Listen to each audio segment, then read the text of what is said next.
चमोली के थराली में देर रात बादल फटने से भारी तबाही हुई। कई घरों में मलबा घुस गया। इलाके के साथ ही तहसील परिसर में भी भारी मलबा पहुंचा है। वहीं मलबे से शव बरामद किया गया है, जबकि एक शख्स अभी भी लापता बताया जा रहा है। मौके पर एनडीआरएफ और एसडीआरएफ की संयुक्त टीमें लगातार रेस्क्यू ऑपरेशन चला रही हैं। डीएम खुद मौके पर मौजूद हैं। बादल फटने के बाद कई सड़कें क्षतिग्रस्त हो गई हैं। वहीं हरमनी के पास सड़क को खोल दिया गया है, जिसके बाद राहत बचाव काम में तेजी आई है। इसके साथ ही प्रशासन की टीम ने भी कई लोगों को सुरक्षित स्थानों पर भेज दिया है। साथ ही स्वास्थ्य विभाग की टीम भी मौके पर है और आपदा में प्रभावित लोगों की पूरी मदद की जा रही है। थराली में बादल फटने के बाद अब ये मलबा नजर आ रहा है और जहां लोगों में खौफ भी देखा जा रहा है। दो तस्वीरें आपकी टेलीविजन स्क्रीन पर। पहले में आप देखेंगे थराली में किस तरह से तबाही मची और उस तबाही से उपजे दर्द के निशान दूसरी तस्वीर में आप देख रहे हैं। दो तस्वीरें आपकी टेलीविजन स्क्रीन पर दिखा रहे हैं। लगातार दो तस्वीरों में आप थराली में हुई आपदा के बाद उपजे दर्द के निशान इन तस्वीरों में देख रहे हैं। कैसे रेस्क्यू ऑपरेशन चलाया जा रहा है। एनडीआरएफ और एसडीआरएफ की दोनों संयुक्त टीमें इस समय ऑपरेशन चला रही हैं और लगातार लोगों को वहां से निकाला जा रहा है। खबर को विस्तार देंगे, सीधे चलेंगे। सहयोगी नितिन मेरे साथ जुड़ गए। नितिन, कई घंटों का वक्त बीत चुका है। एनडीआरएफ एसडीआरएफ की संयुक्त टीमें जो हैं ऑपरेशन चला रही हैं। कहां तक ऑपरेशन पहुंचा है, क्या अपडेट है अभी आपके पास? जी, अगर बात करें तो यहाँ पे सबसे अधिक समस्या सड़क मार्ग की है। सड़क मार्ग बाधित होने की वजह से जगह जगह मुश्किलें पैदा हो रही है। हम स्वयं रास्ते में मौजूद हैं, लेकिन जगह जगह लैंडस्लाइड और पत्थर गिरने से लगातार जो एनडीआरएफ है या एसडीआरएफ की टीम है, उनको मौके पर पहुंचने में दिक्कतों का सामना करना पड़ रहा है।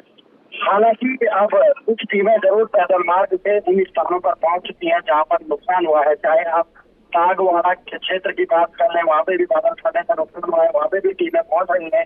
इसके अलावा जो केदार पक्कड़ है, वहाँ पे भी टीमें पहुंच रही हैं। नारायण पक्कड़ इलाके के कुछ गाँव है जहाँ पे नुकसान हुआ है, वहाँ पे भी टीमें पहुंच रही है। स्थानीय लोगों से हमने जब बात की तो स्थानीय लोगों का कहना है कि इस क्षेत्र में कम से कम 10 जगहों पर बादल फटा है, जिसकी वजह से इतना नुकसान हुआ है। इस पूरे बादल फटने की जो घटना हुई है उसमें जान का नुकसान कम हुआ है। केवल 2 लोग ऐसे हैं जो मिसिंग बताए जा रहे हैं। बाकी जो आर्थिक तौर पर अगर हम देखें तो होटल, मकान और जो निजी गौशालाएं लोगों की है, उसको भारी नुकसान पहुंचा है। जी नितिन, जरा ये भी बताइए कि थराली की अगर हम बात करें तो लगभग कितने लोग इससे प्रभावित हुए होंगे और आसपास के कितने गांवों तक इस मलबे की चपेट में वो गांव भी आए होंगे? नितिन जी, अगर बात करें तो अभी तो नुकसान का केवल आकलन किया जा रहा है, लेकिन बताया जा रहा है कि कम से कम 2 दर्जन से अधिक गांव जो ऐसे हैं जहाँ का संपर्क की दिक्कत हुआ है, यानी कि मार्ग बाधित होने से वो परेशान है। लेकिन आधा दर्जन से अधिक गांव ऐसे हैं जो इस पूरे बादल फटने के बाद प्रभावित हुए हैं। हालांकि अभी स्पष्ट जानकारी प्रशासन के द्वारा भी नहीं दी जा रही है, क्योंकि पहली प्राथमिकता ये है कि जो लोग बेघर हुए हैं उनको सुरक्षित स्थानों पर ठहराया जाए। वाकई पहली प्राथमिकता यही है कि रेस्क्यू ऑपरेशन चलाकर उन लोगों को सुरक्षित बाहर निकाला जा सके। बहुत शुक्रिया तमाम जानकारी साझा करने के लिए नितिन।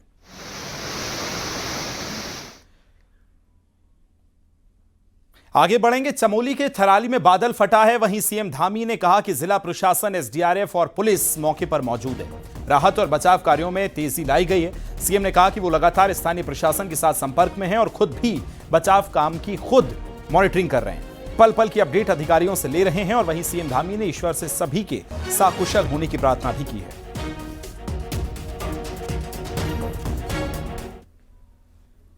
तो वहीं इधर गढ़वाल सांसद अनिल बलूनी ने थराली आपदा को लेकर डीएम से फोन पर बात की है और हालातों की जानकारी ली है। साथ ही बलूनी ने कहा कि मौके पर राहत बचाव का काम तेजी से चल रहा है। डीएम को आपदा पीड़ितों की हर संभव मदद करने के निर्देश दिए गए हैं और सांसद अनिल बलूनी ने कहा कि वो लगातार जिला प्रशासन के संपर्क में हैं। भगवान बद्री विशाल से सभी के साथ कुशल होने की प्रार्थना भी वो कर रहे हैं।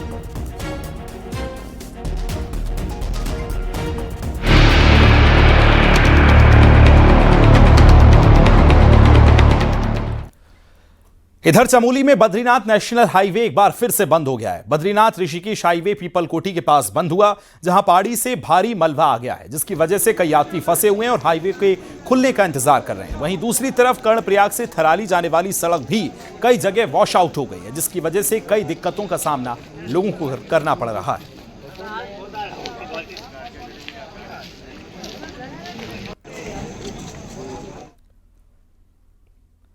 तो तो चमोली में भी तेज बारिश के बाद बरसाती नाले सड़क पर बह रहे हैं और लोग जान जोखिम में डालकर इन नालों को पार कर रहे हैं। तस्वीरें आप देख रहे हैं, तस्वीरों में किस तरह से लोग जेसीबी की मदद से बरसाती नदी को पार करते नजर आ रहे हैं, जो बहुत ही जोखिम भरा है।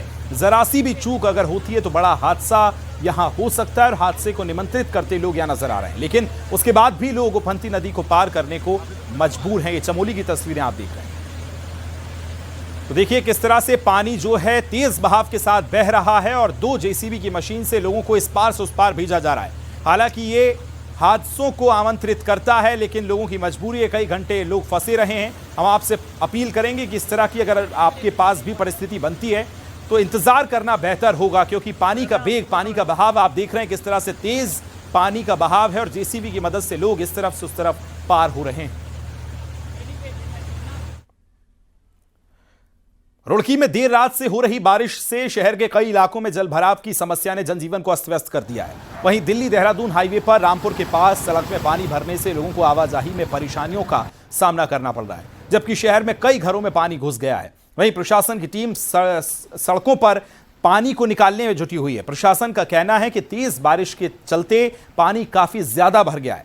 ऐसे में लोगों को निकालना सबसे पहली प्राथमिकता है और थोड़ा समय भी लग सकता है। जहाँ जल भराव की समस्या हुई है वहाँ हमने लगभग 1 से 1.5 दर्जन मोटर लगा रखे हैं, मोटर और जो डीजल पंप। इसके साथ साथ हमारी जेसीबी भी लगी है। हमारी पूरी टीम, जो हमारे सुपरवाइजर हैं, सफाई नायक हैं, वो भी लगे हुए हैं। पानी जो मतलब जिस स्तर पर निकासी की जा सकती है समाधान उसका किया जा रहा है, लेकिन चारों तरफ चूँकि नाले नालियाँ भी फुल चल रहे हैं और ये टाइम लगेगा 2-3 घंटे में। मुझे लग रहा है इसका धीरे धीरे समाधान हो जाएगा। रुड़की में बारिश मुसीबत लेकर आई है। यहां उप कारागार की एक दीवार सड़क पर गिर गई है, जिसकी चपेट में आकर 2 कार क्षतिग्रस्त हो गईं। गनीमत रही कि जिस वक्त यह हादसा हुआ उस वक्त कार के अंदर कोई मौजूद नहीं था, नहीं तो बड़ा हादसा भी हो सकता था। वहीं जेल में भी पानी भर गया, जिसके निकालने का काम जो है वो तेजी से किया जा रहा है।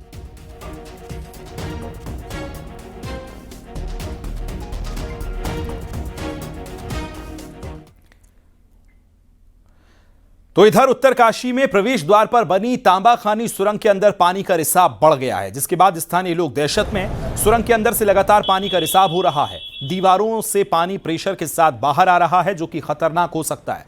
वहीं पानी के रिसाव से टनल के अंदर कीचड़ और पानी भी जमा हो गया है। ये कीचड़ स्थानीय लोगों के लिए परेशानी का सबब भी बन रहा है। बता दें कि तांबाखानी सुरंग 10 साल पहले बनी थी और इसके बाद अभी तेज बारिश के चलते इसमें पानी भर रहा है। इसमें न्यूज 18 तामाखानी टनल के अंदर है। तामाखानी टनल के अंदर जिस तरह से पानी का रिसाव हो रहा है वो एक बड़े खतरे को निमंत्रण दे रहा है। इसमें ग्राउंड जीरो पे आप देख सकते हो किस तरह के हालात है। आप देख सकते हो कि जो तामाखानी जो टनल है उसमें किस तरह से जो पानी की पिचकारी टनल के अंदर आ रही है, बड़ी तेज पिचकारी है। और पूरे टनल क्षेत्र में हालात ये है कि जगह जगह जो इसी तरह के हालात बने हुए। आप देख सकते हो कि किस तरह से जो पानी का रिसाव बड़ी मात्रा में हो रहा है, जो एक बड़ा खतरा है। जिस तरह से जनपद में बारिश के बाद हालात देखे जा रहे हैं, चाहे गंगा घाटी हो चाहे यमुना घाटी हो, झील बनी हुई है, वैसे ही जिला मुख्यालय के अंदर जो तामाखानी टनल है, तामाखानी क्षेत्र पूरे तरह से सेंसिटिव जोन माना जाता है।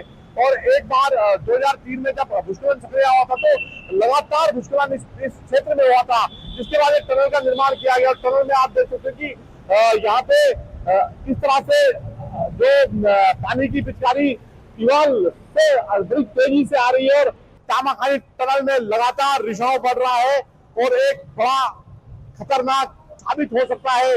जरूरत है तो सही टाइम सही समय पे ट्रीटमेंट कार्य की, ताकि बड़ा हादसा भी बच सके और टनल तामाखानी टनल को भी सुरक्षित रखा जा सके। बलवीर कुमार, न्यूज 18 उत्तरकाशी। पहाड़ों पर हो रही तेज बारिश से ऋषिकेश में गंगा का जलस्तर लगातार बढ़ रहा है। ऋषिकेश में गंगा चेतावनी स्तर के 15 सेंटीमीटर ऊपर बह रही है, जिसके बाद पुलिस लोगों को अलर्ट कर रही है और गंगा नदी के किनारों से दूर रहने को कहा जा रहा है। साथ ही निचले इलाकों में बाढ़ का खतरा भी बढ़ रहा है, जिसके बाद बाढ़ चौकियों को अलर्ट किया गया है।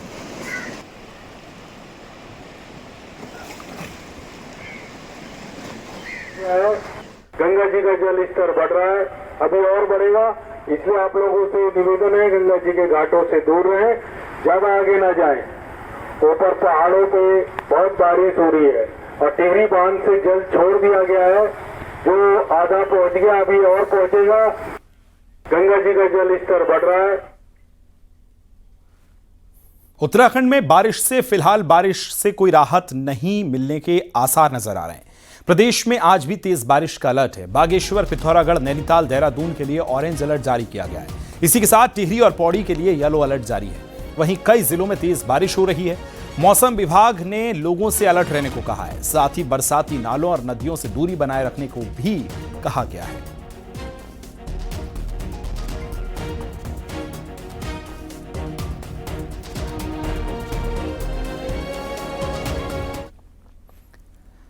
उत्तरकाशी के सियान चिट्टी में बनी झील का जलस्तर अब कम हो गया है, जिसके बाद यमुनोत्री हाईवे पर बने पुल से पानी नीचे आ गया है। आपको बता दें कि यमुना नदी का प्रभाव बाधित होने पर अस्थायी झील बन गई थी, जिसकी वजह से यमुना के पानी में पुल डूब गया था और कई दुकानें और मकानों में पानी आ गया था, जिससे लोगों को सुरक्षित जगहों पर शिफ्ट तो किया गया था, लेकिन झील का पानी अब कम होने से थोड़ी राहत जरूर मिली। शुक्रवार को सियान चिट्टी झील में काफी कम पानी हुआ और आज झील का पानी कम होते होते पुल से नीचे भी आ गया है। दो तस्वीरें आप देख रहे हैं। पहली तस्वीर में आप देखेंगे ये वो तस्वीर जहां पुल के आसपास का इलाका किस तरह से पानी में डूबा हुआ था और उसके बाद जब पानी उतरा है तो नुकसान का आकलन देखा जा सकता है। दूसरी तस्वीर कल की बता रहे हैं जहां ये पुल पूरी तरह से पानी में डूबा था और इसके आसपास के लोग जिनके घर हैं वहां तक पानी ही पानी नजर आ रहा था। एक दिन में हालांकि राहत की बात यह है कि पानी अब उतर गया है।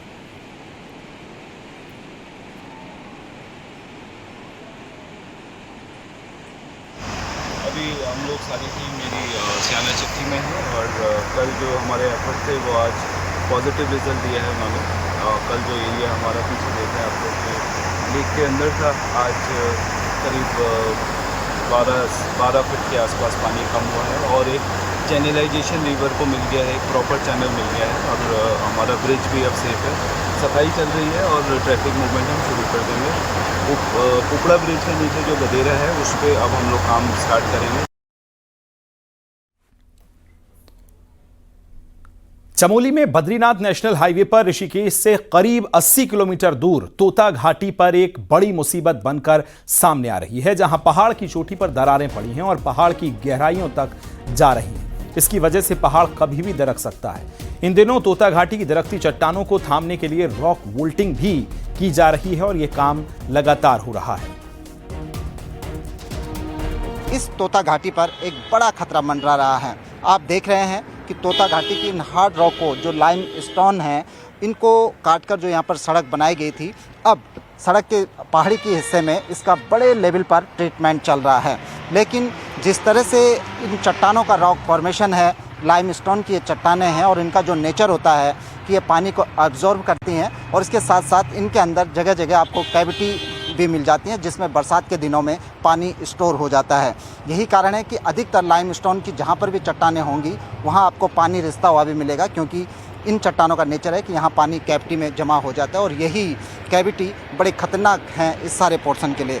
इसके जियोलॉजिकल सर्वे में ये बात सामने आई है कि इस पहाड़ी के ठीक ऊपर लगातार दरारें बढ़ती जा रही हैं।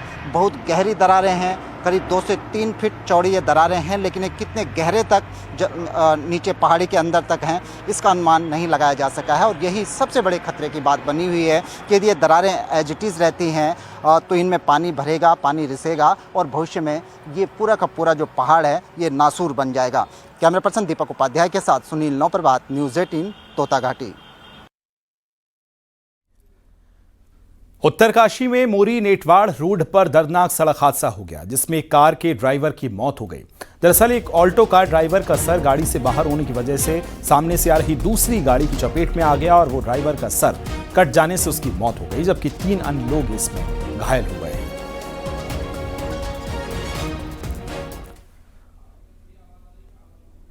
उत्तरकाशी के धराली गांव में बीते 5 अगस्त को भयंकर बाढ़ आने से हर्षिल वैली में कई जगह रास्ते टूट गए। दूसरी तरफ हर्षिल के पास एक आर्टिफिशियल झील भी बन रही थी, जिसको साफ करने को लेकर भारी मशीन पहुंचना मुश्किल हो रहा था। कई दिनों की जद्दोजहद के बाद आखिरकार शुक्रवार रात को मशीनें पहुंच गईं। अब उम्मीद है कि अब काम में और तेजी आ पाएगी। विगत 5 अगस्त 2025 को गंगोत्री राष्ट्रीय राजमार्ग पर डबरानी और सोनगाड़ के मध्य राष्ट्रीय राजमार्ग है जो बाधित हो गया था और आज करीब 17 से 18 दिन के पश्चात गंगोत्री राष्ट्रीय राजमार्ग है जो सुचारू करवाया गया है। और आप ये मेरे पीछे देख सकते हैं, ये मशीनें हैं जो निजी कंपनियों के हैं, ये यहां तक।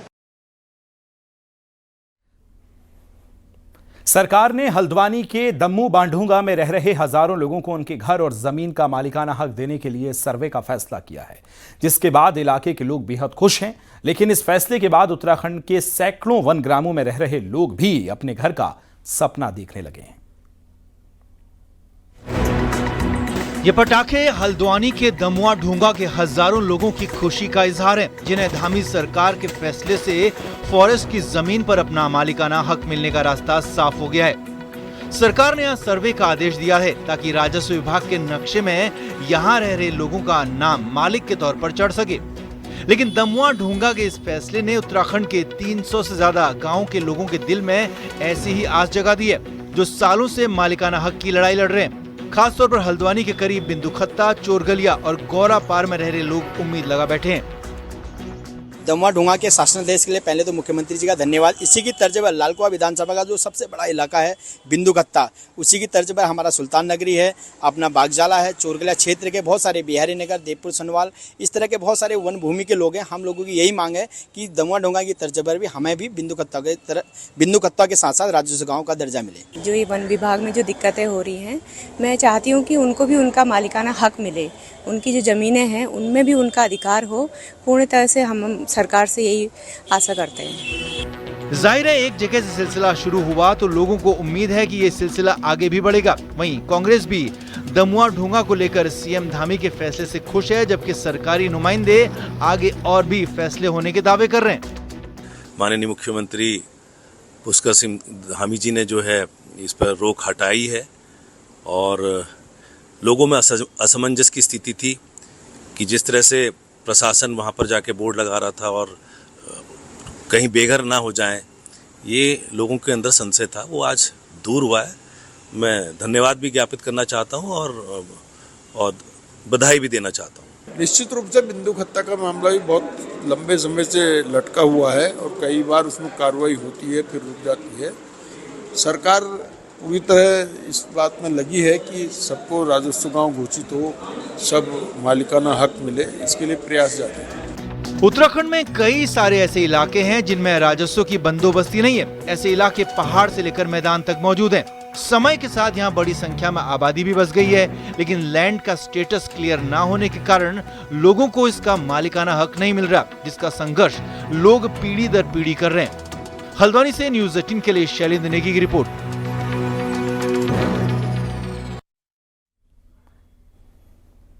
देहरादून में 29 अगस्त राष्ट्रीय खेल दिवस पर खिलाड़ियों को सम्मानित किया जाएगा। देहरादून परेड ग्राउंड में होने वाले समारोह में 38वें राष्ट्रीय खेलों में पदक विजेताओं का सम्मान होगा। इसके साथ ही राष्ट्रीय स्तर के 432 और अंतर्राष्ट्रीय स्तर के 27 खिलाड़ियों को नगद पुरस्कार भी मिलेगा।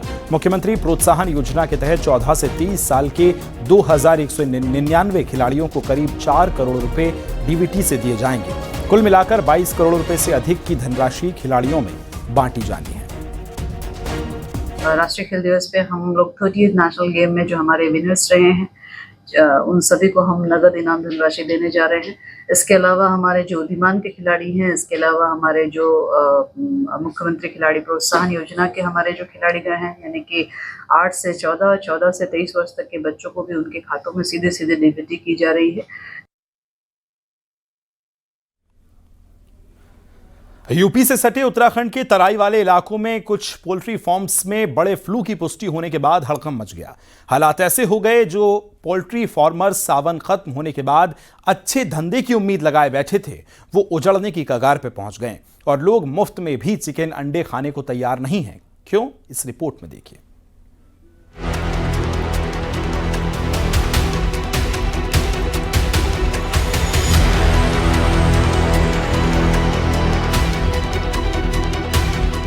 कुमाऊं के 6 जिलों में मौजूद 650 पोल्ट्री फार्म से तकरीबन 450 फार्म्स में पल रही ये मुर्गियां फार्मर्स के लिए सिरदर्द बन चुकी हैं। पहले उत्तराखंड की सीमा से लगे यूपी के बिलासपुर में बर्ड फ्लू का मामला सामने आया, तो फिर उधम सिंह नगर के किच्छा में यही नहीं, खटीमा में भी संदिग्ध परिस्थितियों में मुर्गियों की मौत हो गई। यही वजह है कि चिकन खाने के शौकीन बुरी तरह से बर्ड फ्लू की आशंका से डर गए हैं और उन्होंने चिकन और अंडे से तौबा कर ली है, जिससे ज्यादातर पोल्ट्री फार्मर्स को ग्राहक नहीं मिल रहे। फार्मर इसलिए परेशान है कि जो है बर्ड महंगा है, मार्केट बिल्कुल खत्म है, उठान हो नहीं रहा है। सरकार जो मुआवजा दे रही है वो भी बहुत ना के बराबर है, उसमें तो मैं कहूँगा कि बच्चे की लागत भी नहीं निकल पा रही है, इसलिए फार्मर की बहुत स्थिति खराब है। सरकार को इस विषय में सोचना चाहिए। बर्ड फ्लू के डर से ज्यादातर लोग चिकन और अंडों से दूरी बना चुके हैं, जिससे पोल्ट्री फार्मर संकट में है। यहाँ तक कि रूटीन में चिकन और एग को प्रोटीन डाइट के रूप में इस्तेमाल करने वाले जिम फ्रीक लोग भी इसे खाने से डर रहे हैं और इसका इस्तेमाल फिलहाल बंद कर चुके हैं। देखिए, इस समय बर्ड फ्लू काफ़ी तेज़ी से फैल चुका है, तो इस समय हम सभी से कह रहे हैं कि वो अंडे और चिकन को बिल्कुल अवॉइड कर दें और जो दालें हैं हमारी मूंग, सोयाबीन, लोबिया, चना, इन दालों से उसे रिप्लेस करें। साथ ही पनीर, टोफू, योगर्ट, ये भी एक अच्छा बेहतरीन ऑप्शन है। बर्ड फ्लू जो इस समय चल रहा है, मैं तो अपने घर में अंडे अभी नहीं यूज़ कर रही हूँ, नॉन वेज यूज़ कर रही हूँ, तो बर्ड फ्लू का खतरा तो है ही है और बर्ड फ्लू से बहुत प्रॉब्लम्स भी आ रही हैं लोगों में। दूसरी तरफ कुमाऊं के हर जिले में प्रशासन और पशुपालन विभाग ने सतर्कता बढ़ा दी है। खास तौर पर यूपी के साथ ही बाहरी राज्यों और उधम सिंह नगर जिले से पहाड़ों की तरफ जाने वाले पोल्ट्री प्रोडक्ट्स पर रोक है। साथ ही मल्टीलेयर वैक्सीनेशन से लेकर सैनिटाइजेशन तक की प्रक्रिया जारी है। उधम सिंह में कुछ केस आए हैं। अभी नैनीताल जनपद में 200 से अधिक हमारे पोल्ट्री फार्म है। सभी जगह वेटनरी टीम के द्वारा सघन चेकिंग की जा रही है। किसी भी केसेस में जो भी इसमें सर्विलांस किया जा रहा है, अभी तक ऐसा कोई केस डिटेक्ट नहीं हुआ है। एहतियात के तौर पे जो जनपद में, जो भारी जनपद से जो भी आपूर्ति होती है उसको पूर्णतः बंद कर दिया गया। कुमाऊं के उधम सिंह नगर से लेकर नैनीताल, अल्मोड़ा, पिथौरागढ़, चंपावत और बागेश्वर में कुल मिलाकर 650 पोल्ट्री फार्म हैं, जिनमें से 447 में फिलहाल एक्टिव फार्मिंग हो रही है। इसमें भी अकेले उधम सिंह नगर के फार्म्स में तकरीबन 26 लाख और नैनीताल में 7 लाख मुर्गियां हैं, लेकिन बर्ड फ्लू के डर से उन्हें मुफ्त भी ग्राहक मिलना मुश्किल हो गया है। हल्द्वानी से न्यूज़ 18 के लिए शैलेंद्र नेगी की रिपोर्ट।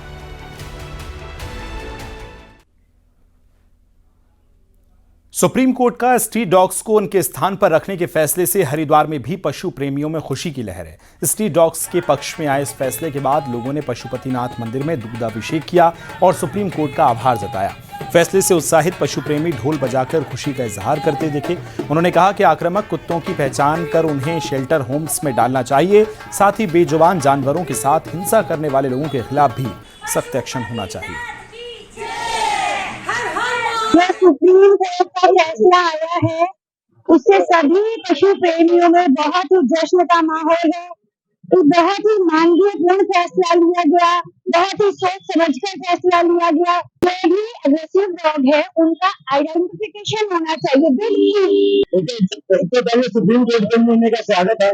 सबसे बड़ी चीज उन्होंने जो बेचारे बेजुबान थे उनके पक्ष में फैसला लेके उनकी जिंदगी को एक किस्म से मसला जा रहा है ना, ये भगवान ने, भोलेनाथ ने इनको दूर करने के लिए, जो इनकी दुर्दशा हो रही थी, उस दुर्दशा को खत्म करने के लिए ये कदम उठाया है। देहरादून से खबर मिल रही है, जहां बीजेपी ने कांग्रेस के खिलाफ प्रदर्शन किया है। बीजेपी ने कांग्रेस में गैरसैंण सत्र को जानबूझकर बाधित करने का आरोप लगाया और कांग्रेस के खिलाफ नारेबाजी की। आपको बता दें कि गैरसैंण में मॉनसून सत्र हुआ था और लेकिन कांग्रेस ने पहले ही दिन हंगामा शुरू कर दिया, जिसके बाद सत्र को तय समय से पहले ही स्थगित करना पड़ा।